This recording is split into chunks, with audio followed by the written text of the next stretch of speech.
In the jungles of New Guinea, Japanese soldiers whispered about a weapon that struck without warning.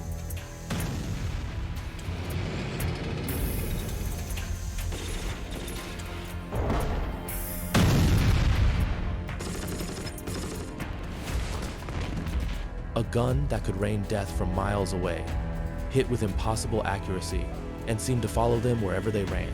They called it the Demon Gun. Its real name was the QF 25-pounder.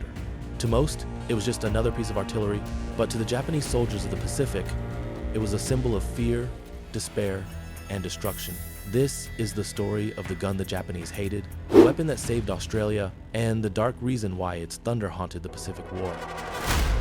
Chapter 1. The Birth of a Legend. Long before the first shot was fired in the Pacific, the 25-pounder was born from the lessons of a different war, the Great War. World War I had taught the Allies a cruel truth.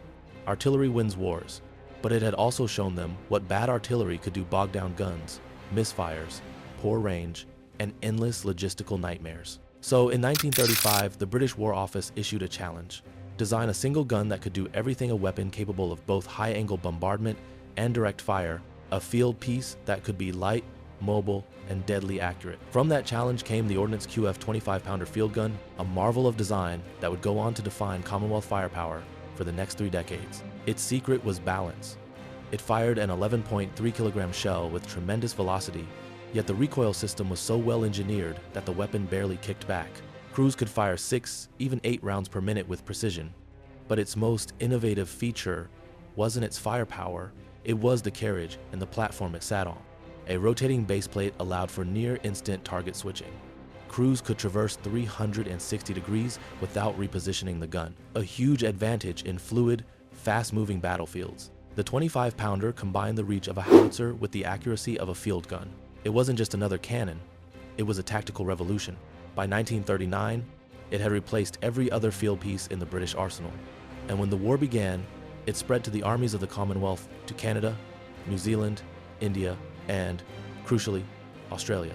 No one yet knew that this invention, born in British steel mills, would find its greatest glory and its darkest reputation in the hands of the Australian soldiers fighting in the jungle. Chapter 2. Australia's answer to an impossible war. When Britain declared war on Germany, Australia followed without hesitation. But when Japan entered the conflict, everything changed. In 1941, Japanese forces stormed across the Pacific. Malaya fell, Singapore collapsed, and Allied defenses crumbled in weeks. Suddenly, Australia stood exposed, isolated, and vulnerable. The threat of invasion was real. For the first time in its history, the war had reached its doorstep. Australia needed artillery, lots of it. Guns that could protect coastal defenses, support infantry in the tropics, and move through harsh terrain where roads barely existed. But the British factories that once supplied them were overrun by demand. London's priority was Europe. So, Australia turned inward. At the Maribyrnong Ordnance Factory in Victoria, a new mission began: build an Australian 25-pounder, adapted for the Pacific. Engineers faced an enormous challenge. The British model was too heavy for jungle warfare. Its long barrel made maneuvering in dense undergrowth nearly impossible. So, they did what Australians do best: they improvised. They shortened the barrel, strengthened the recoil mechanism, and redesigned the carriage for rough terrain. The new model could be broken down into sections, carried on jeeps, or even loaded onto small boats and mules. It became known as the short 25-pounder, a uniquely Australian weapon built to survive the impossible. It was shorter, lighter, and more mobile, but it fired the same shells with the same devastating punch. By early 1942, hundreds of these guns were rolling off production lines, each one a symbol of Australia's independence and ingenuity in war. Chapter 3.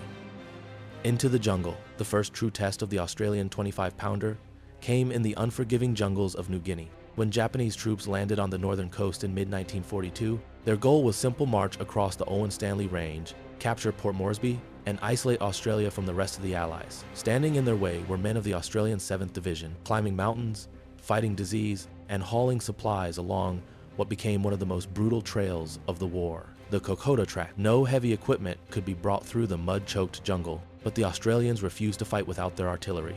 So, they dismantled the 25-pounders. Piece by piece, gun crews dragged barrels, recoil systems, and wheels through waist-deep rivers, up near vertical slopes, and across bridges made from nothing but rope and bamboo. They did it in silence, under the constant threat of ambush. Every step was an act of defiance. When they finally reassembled the guns on the ridgelines overlooking Isurava, the Japanese had no idea what awaited them. The first salvo shattered the morning air. Shells tore through the treetops, exploding above enemy positions. An innovation known as tree bursts. The effect was catastrophic. Japanese troops, who had believed the jungle canopy protected them, were suddenly trapped in a deadly rain of hot shrapnel. Captured soldiers later described the experience as hell from the sky. Others wrote that the Australians' guns seemed to find them even behind mountains. The 25-pounder had proven itself not just as a weapon of power, but as a weapon of adaptation. It was the jungle gun that wasn't supposed to work, yet it turned the tide on one of the most difficult battlefields of World War II.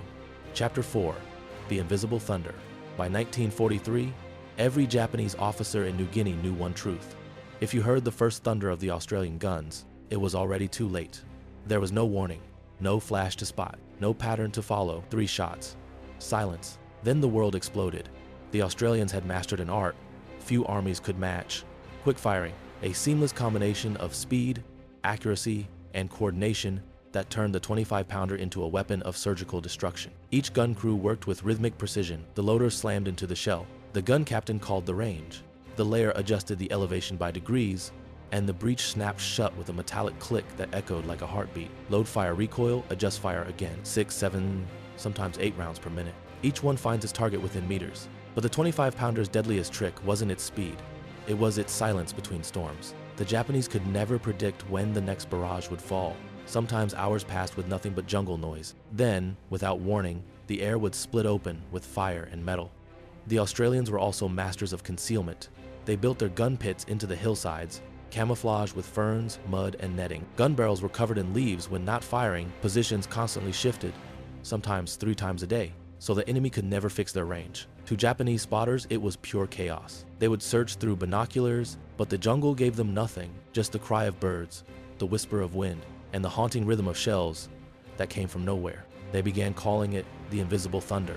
A single 25-pounder battery could dominate an entire valley. Japanese platoons would scatter, desperately trying to find cover in foxholes or under the thick canopy. But the Australians adapted again.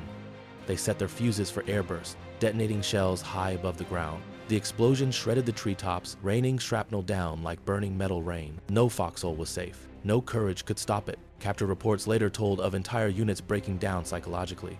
Men refused to move during daylight. Officers wrote, "The enemy's guns are guided by spirits. They fire through mountains." And as terrifying as the physical destruction was, the mental impact was worse.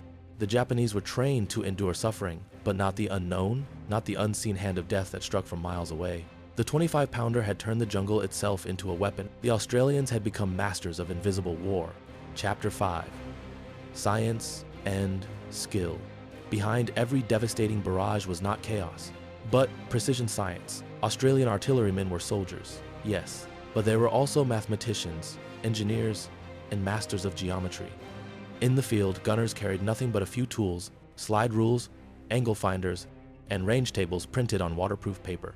There were no computers, no digital targeting systems, only human skill. Each time an infantry unit radioed for support, the gunners went to work like surgeons. First, the forward observer relayed target coordinates, maybe a Japanese machine gun nest hidden under palm trees, or a bunker carved into a hillside. The battery commander plotted the position on a map, factoring in elevation, distance, air pressure, and even humidity. Every round had to account for how tropical heat thinned the air. Within minutes, range and fuse settings were calculated by hand, and the order was given: battery, fire. A storm of shells tore into enemy positions with uncanny accuracy. If the observer called left 50, drop 100, the guns adjusted instantly, the next volley falling exactly where needed. It was a deadly dance between man and machine, between calculation and destruction. At Buna, the Australians used this precision to creep artillery forward, firing in front of their advancing infantry, walking the explosions across Japanese defenses, meter by meter. American soldiers watching were stunned. They had never seen such synchronization, a living wall of explosions that advanced like a wave. One US colonel wrote, "The Australians' gunners do not miss. Their fire moves like clockwork." The Japanese, by contrast, relied on smaller, lighter guns, often old 75mm pieces from before the war. They had range but not power, accuracy but not volume. When faced with the 25-pounder, their positions simply dissolved. The real power of the 25-pounder wasn't just the shell, it was the mind behind it. Australian artillerymen had turned mathematics into a weapon and precision into pure fear. Chapter 6: The dark reason. The Japanese didn't just fear the 25-pounder for what it did. They hated it for what it represented. In the heart of every Japanese soldier beat the code of Bushido, the ancient warrior's creed of courage, discipline, and honor. To die facing the enemy was glory. To retreat or be unseen was shame. The 25-pounder destroyed that code. In the jungles of New Guinea, there were no glorious charges, no shining blades or last stands, only sudden death falling from an unseen horizon. The Australians fought with cold precision, not fury. They killed from distances the Japanese could barely imagine, using invisible calculations, not emotion. The gunner behind the 25-pounder never saw his target. He did not hear the screams, did not feel the recoil of combat in his hands. He followed the numbers, and the numbers always ended in death. For a culture that worshipped face-to-face battle, this was something monstrous, a kind of warfare without honor. Captured diaries spoke of confusion and despair. We fight ghosts. The enemy kills without fighting. They do not meet us like men. To the Japanese soldier, the Australian gun crews were not warriors. They were executioners, killing from the shadows with machines instead of swords. The hatred grew as stories spread. Units described the 25-pounder as the thunder of the dead. Others called it the spirit gun. But beneath the hatred was something deeper: respect. Even Japanese officers privately admitted that Australian artillery discipline was among the finest in the Pacific. Yet the emotional impact was irreversible. The 25-pounder didn't just shatter their defenses, it shattered their worldview. It proved that courage alone could not win a modern war. That spirit could not stop steel. That the code of Bushido, so sacred and pure, meant nothing when faced with invisible thunder. That was the dark reason behind their hatred.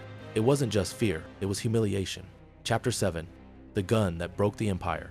By 1944, the Australians had become masters of their craft. Their 25-pounders no longer just supported the infantry, they dictated the rhythm of the war. Every offensive began with their thunder. Every victory ended in their smoke. From the jungles of Bougainville to the beaches of Borneo, the 25-pounder was everywhere, mounted on landing craft, hauled by jeeps, and firing from makeshift pits in the middle of the tropics. The culmination came at Balikpapan, July 1945, the last great Australian battle of World War II. There, artillery batteries unleashed over 20,000 shells in just 3 days. The bombardment was so massive that American observers described the beachhead as melting under fire. The Japanese positions simply ceased to exist. Bunkers were flattened, supply dumps vaporized, communications lines buried under debris. When the infantry landed, they walked through smoke and silence. The enemy is too broken to resist. The 25-pounder had done its work perfectly. From North Africa to the Pacific, the gun had proven itself the finest field piece of the Commonwealth. But nowhere was it deadlier or more feared than in the hands of the Australians. It fired in the deserts of El Alamein, in the jungles of New Guinea, and on the beaches of Borneo, each time carrying with it the same message. The Australian army would not yield. Even decades after the war, Japanese veterans could still recall that distinctive sound, the single crack that echoed just before the shells screamed overhead. Many admitted they still dreamt of it. The 25-pounder was not just a weapon, it was the beating heart of Australia's defiance, a symbol of ingenuity, courage, and national survival. And for the Japanese, it was the gun that broke their empire's pride. The Australians had built a weapon of steel and mathematics, but its true power came from the men behind it. Men who refused to be beaten. Men whose thunder still echoes, even when the guns are silent. When the war ended, the guns finally fell silent. Many of those old 25-pounders were left to rust in depots and memorials. Their barrels pointed skyward like tombstones. But their echoes never faded. For the Australians, it was the weapon that saved their homeland. The gun that turned ordinary soldiers into legends. For the Japanese, it was a haunting reminder that courage alone could not defeat technology, that the age of the warrior had given way to the age of precision and firepower. The Japanese called it the demon gun, but history remembers it by another name, the QF 25-pounder, a weapon that didn't just fight battles, it changed the very meaning of war.